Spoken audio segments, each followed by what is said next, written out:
राधे राधे दोस्तों, आपका अपना यूट्यूब चैनल आरती की कहानी में आपका स्वागत है। गरुड़ और भगवान विष्णु की पौराणिक कथा। ऋषि कश्यप की कई पत्नियां थीं, जिनमें से दो वनिता और कद्रु थी। ये दोनों ही बहनें थीं, जो एक दूसरे से ईर्ष्या रखती थी। दोनों के पुत्र नहीं थे, तो पति कश्यप ने दोनों को पुत्र के लिए एक वरदान दिया। वनिता ने दो बलशाली पुत्र मांगे, जबकि कद्रु ने 1000 सर्प पुत्र रूप में मांगे, जो कि अंडे के रूप में जन्म लेने वाले थे। सर्प होने के कारण कद्रु के 1000 बेटे अंडे से उत्पन्न हुए और अपनी मां के कहे अनुसार काम करने लगे। दोनों बहनों में शर्त लग गई थी कि जिसके पुत्र बलशाली होंगे, हारने वाले को उसकी दास्ता स्वीकार करनी होगी। इधर सर्प ने जो जन्म ले लिया था, लेकिन वनिता के अंडों से अभी कोई पुत्र नहीं निकला था। इसी जल्दबाजी में वनिता ने एक अंडे को पकने से पहले ही फोड़ दिया। अंडे से अर्धविकसित बच्चा निकला, जिसका ऊपर का शरीर तो इंसानों जैसा था, लेकिन नीचे का शरीर अर्धपक्व था। इसका नाम अरुण था। अरुण ने अपनी मां से कहा कि पिता के कहने के बाद भी आपने धैर्य खो दिया और मेरे शरीर का विस्तार नहीं होने दिया। इसलिए मैं आपको श्राप देता हूं कि आपको अपना जीवन एक सेवक के तौर पर बिताना होगा। अगर दूसरे अंडे में से निकला उनका पुत्र उन्हें इस श्राप से मुक्त न करवा सका, तो वह आजीवन दासी बनकर रहेंगी। भय से विंता ने दूसरा अंडा नहीं फोड़ा और पुत्र के शाप देने के कारण शर्त हार गई और अपनी छोटी बहन की दासी बनकर रहने लगी।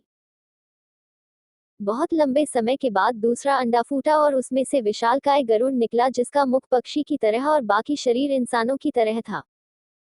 हालांकि उनकी पसलियों से जुड़े उनके विशालकाय पंख भी थे।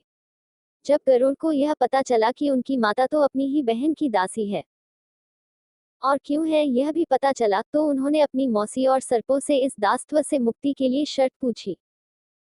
सर्पों ने वनिता की दास्ता की मुक्ति के लिए अमृत मंथन ने निकला अमृत मांग। अमृत लेने के लिए गरुड़ स्वर्ग लोक की तरफ तुरंत निकल पड़े। देवताओं ने अमृत की सुरक्षा के लिए 3 चरणों की सुरक्षा कर रखी थी। पहले चरण में आग की बड़े पर्दे बिछा रखे थे। दूसरे में घातक हथियारों की आपस में घर्षण करती दीवार थी और अंत में 2 विषैले सर्पों का पहरा। वहां तक भी पहुंचने से पहले देवताओं से मुकाबला करना था। गरुड़ सबसे भीड़ गए और देवताओं को बिखेर दिया। तब गरुड़ ने कई नदियों का जल मुख में ले पहले चरण की आग को बुझा दिया। अगले पथ में गरुड़ ने अपना रूप इतना छोटा कर लिया कि कोई भी हथियार उनका कुछ न बिगाड़ सका और सांपों को अपने दोनों पंजों में पकड़कर उन्होंने अपने मुंह से अमृत कलश उठा लिया और धरती की ओर चल पड़े।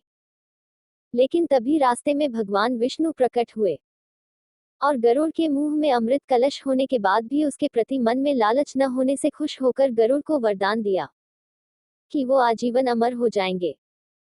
तब गरुड़ ने भी भगवान को एक वरदान मांगने के लिए बोला, तो भगवान ने उन्हें अपनी सवारी बनने का वरदान मांगा।